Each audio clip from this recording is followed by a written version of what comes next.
So here we're going to turn a humble kitchen knife that you might have seen in a thrift shop somewhere into a little dagger. This project had a few pitfalls along the way. I'm not going to show all of them, but it definitely tried my patience a few times. So I'm going to show you a few of my pitfalls, but this is of course a kitchen knife. It's just for fun. This is not a practical tool.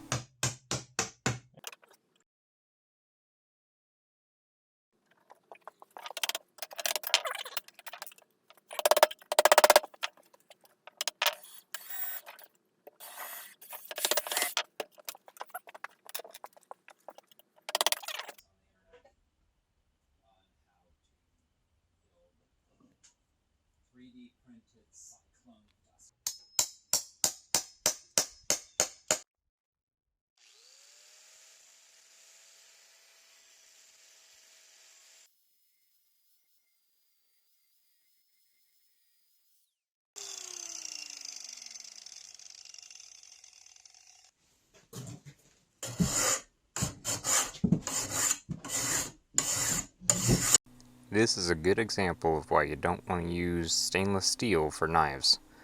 This was a normal file, nothing special, and it's eating through this thing like it's butter. Hence why this knife is never going to be used for anything more than opening mail.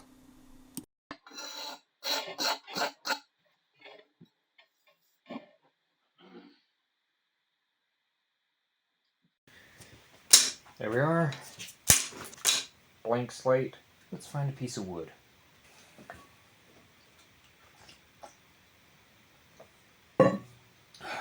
Motivation. Alright, so this is a piece of mahogany.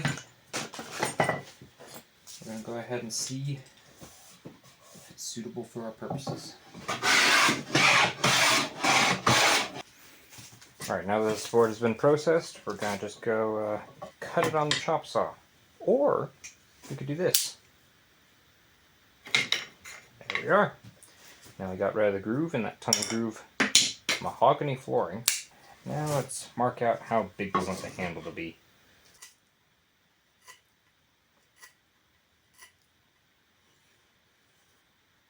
Let's hope that the groove on this side doesn't get in our way, but just drop this and it'll fall apart. There we go.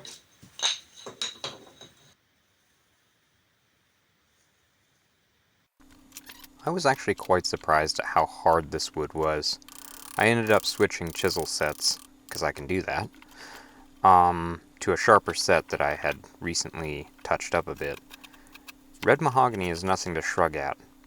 It was incredibly dense, and will make a very good handle for a knife that is never going to see more than opening paper. I don't know. Maybe I'll give it to somebody someday. I've been thinking about doing a giveaway. Let me know what you think in the comments.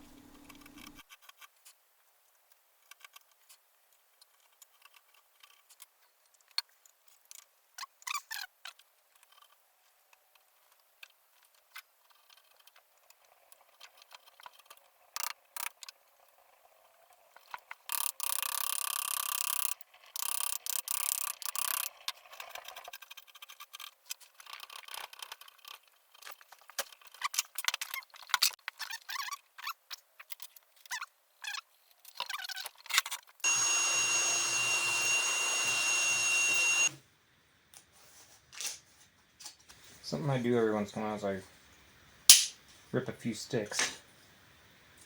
I can use them as stir sticks.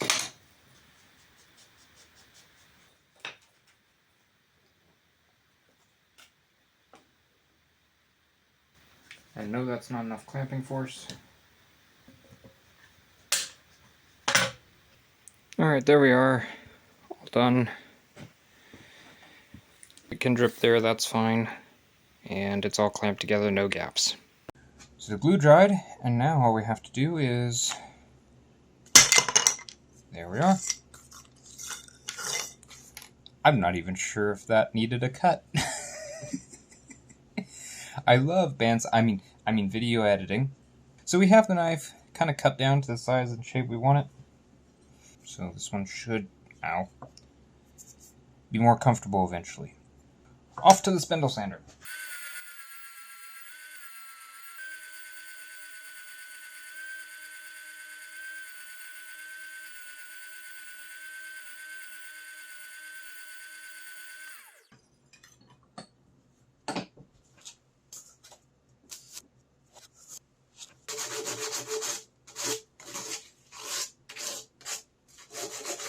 So I need to put pins in it. If I could keep track of everything I think about.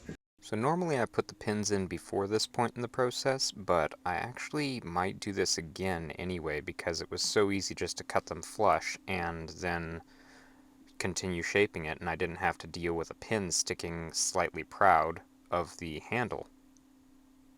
I just hit it with a small file and was done.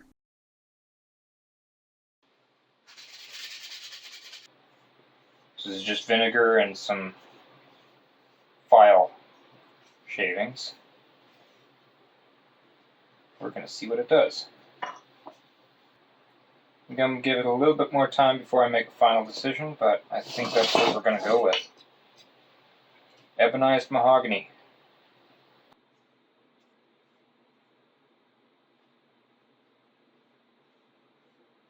Now we will put a real finish on this over the top, but for a color, I think this is going to work really well. Wow, that happens fast. Think about it. It's going to get darker just over time.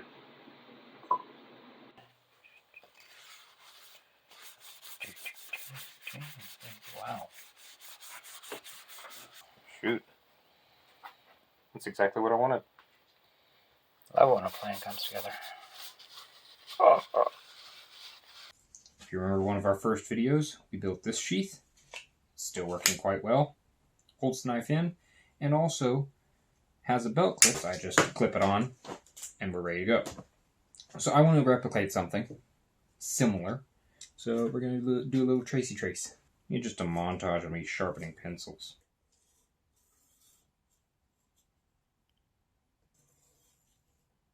Overkill, right?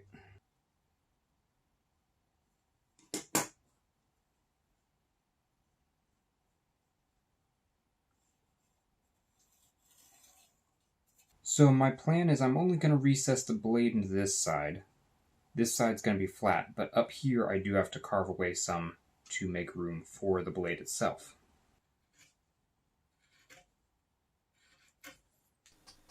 Hello, this is editing me.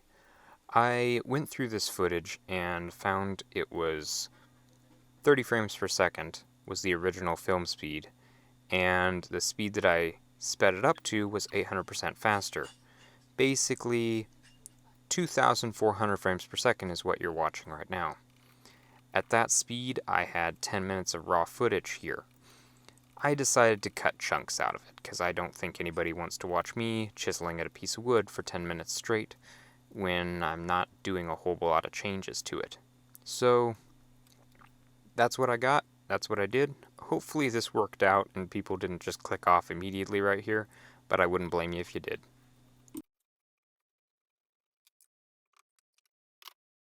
So we mark out that side of it, basically eyeballing it.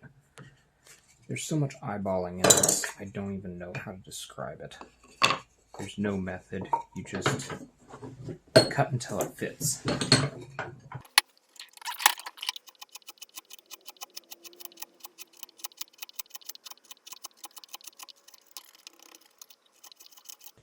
So I finally have it fitted.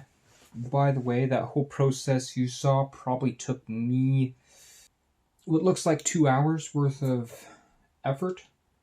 Sometimes it's easier, sometimes it's harder. I definitely use basswood because it's the only wood that I feel comfortable using in this way. But I have it in there. It won't come out easily, but with a little bit of pressure, it pops right out. So I'm going to call that good. We don't have to worry too much about edge alignment in the sheath as it fails. What the heck's going on here? Okay, we're going to double check some edge alignment stuff. Time to glue it. You know, I actually do have glue spreading sticks that I specifically cut out for this purpose. Yet what am I using? My pencil.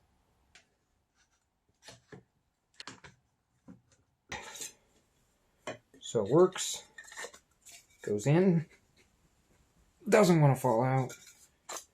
So now I marked out where the blade is roughly. I have a mark here and a mark here for different spots that are different thicknesses inside the sheath, so I'm not cutting through a wall because I don't want to ruin this 2 hours work. Just need a montage of me using professional circle making devices. And I think we can run straight to the bandsaw.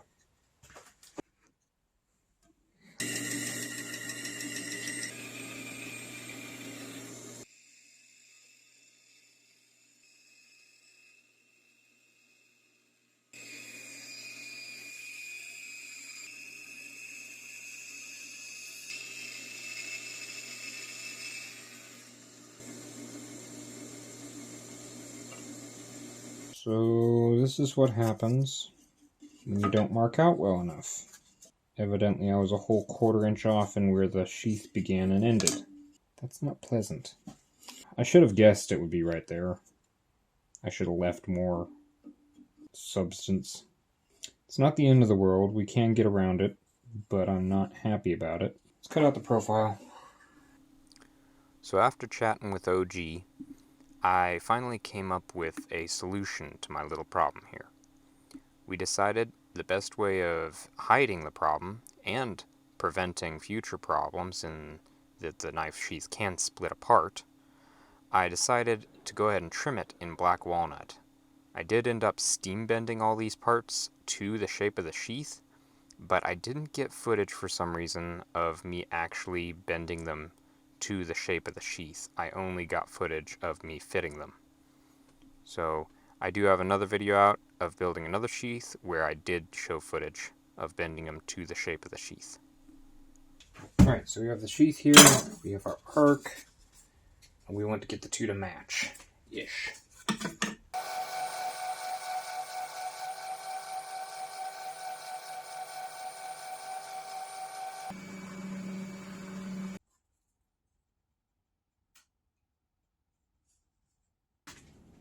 Why do I make my life difficult with clamp ups like this?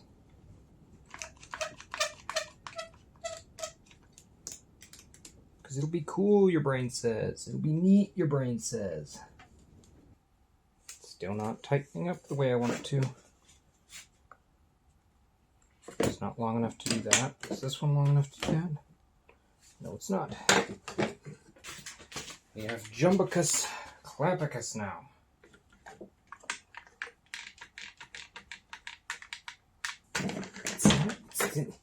It's not that it won't bend into place, it's that it won't glue into place as it is. Okay. Oh, we already... Okay. We're up a creek. We're up a creek. Without a paddle. Rope. Yeah. I found rope. Okay. Luthier's trick. Sometimes you can use rope as a clamp. That's not working. Alright. 4 hours later, there we are. That is probably the only way I was going to get that thing glued on there. Now I just hope it's square on there so when I sand it down it works. Alright, I'm done for a bit. So we have our Dremel attachment.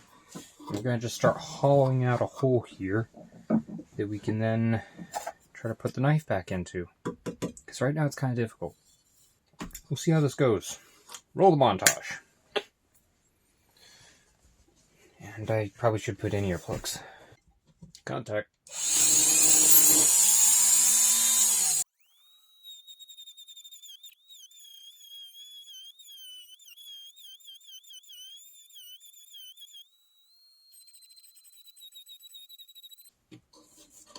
That went incredibly well.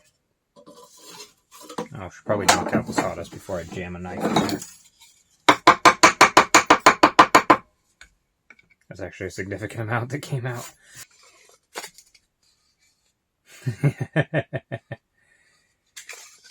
Needs a bit more work. But look at that, it actually sits in there.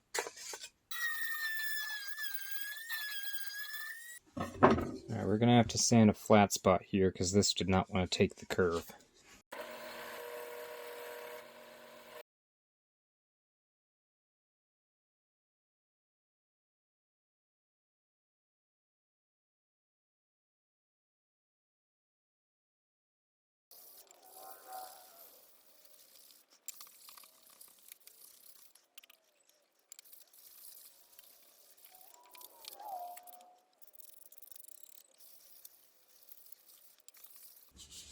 Probably should pour some linseed oil just down the end of it.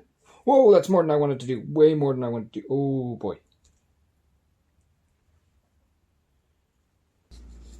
Alright, there it is. I think it turned out pretty well. Definitely meant to be a one-time use, not meant to be used on an ongoing basis, because obviously stainless steel is not going to hold up to things as well as, you know, high carbon steel or anything similar. So just in case I didn't get film of this, I'm going to refilm it. So I didn't add a clip on the back because I figured this one would be just fine, either tucked into a belt or a sash. And I was kind of going for that Arabian style with the curved blade because I thought that was kind of cool. Something I have learned though is, one, mark out where the blade is better, and two, from now on I'm probably going to start either lining this part, the whole part around the whole blade and handle, because in this video where I built this knife, I had it split apart on me three times, and have since found that it's probably a better idea to wrap a little bit of wire around it and just tighten it and use that to also set the tension for how well the blade stays in. Though this one's fine right now. But also, this one hasn't split apart and I've had it for way longer than I have had this one. So, yeah. But this one also sticks out further and I dropped something on it. Anyway, I'm probably going to redo this knife sheath, and that might be a video sometime, someday.